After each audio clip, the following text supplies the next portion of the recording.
ও কিরে, কেমন আছিস? তুই কি এই ভার্সিটিতে পড়িস? কি আপনি ঠিক চিনতে পারলাম না। তুই আমাকে চিনতে পারছিস না? আমি রিফাত, আমরা তো একই ক্লাসে পড়তাম। আর ওই যে সাপ্তাকুড়িল কিন্ডারগার্টেন মনে আছে? আর তুই ভুলে গেছিস একদিন যে তোকে আমি মেরেছিলাম, তারপরে তুই প্রিন্সিপালের কাছে বিচার দিলি? সারাদিন আমাকে কান ধরে দাঁড় করে রেখেছিল, আমি সেই ছেলে। হ্যাঁ মনে পড়েছে, ক্লাসের সবচেয়ে দুষ্টু ছেলেটা রিফাত। হ্যাঁ হ্যাঁ, আমি সেই। তো এখানে কি, তুইও কি এই ইউনিভার্সিটির?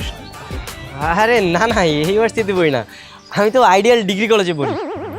ও, তো এখানে কি করতেছিস? একটু এদিকে আয়। আমি না আমার বন্ধুদের সাথে এখানে এসেছি, ওরা বলেছে তোদের ভার্সিটিতে নাকি অনেক সুন্দর সুন্দর মেয়ে আছে, হয়তো মেয়ে দেখতে এসেছি। ছি, তুই না আর ভালো হইলি না।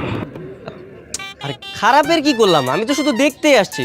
আর এটা কি কোনো খারাপ কাজ নাকি? হ্যাঁ, আমি তো কাউকে বিরক্ত করছি না। ঠিক আছে, দেখতে থাক, ভালো করে দেখ, কাউকে পছন্দ হলে বলিস, সেটিং করিয়ে দিব। আচ্ছা ঠিক আছে, চল তাহলে। কোথায় যাব? আরে এতদিন পরে দেখা হয়েছে, একটু ঘুরে ঘুরে করবো না? চল, তোকে আজকে ফুচকা খাওয়াবো। আগে তো তোকে কত ফুচকা খাওয়াতাম। ও ভুলে গেছিস, আমি তো তোকে আগে তেঁতুলের আচার খাওয়াতাম। চল। আজকে না রে, অন্য একদিন যাই, আজকে একটু কাজ আছে। আচ্ছা ঠিক আছে, কোনো সমস্যা নাই, আমি কালকে আসবো। আচ্ছা থাক, এই চল, বাই।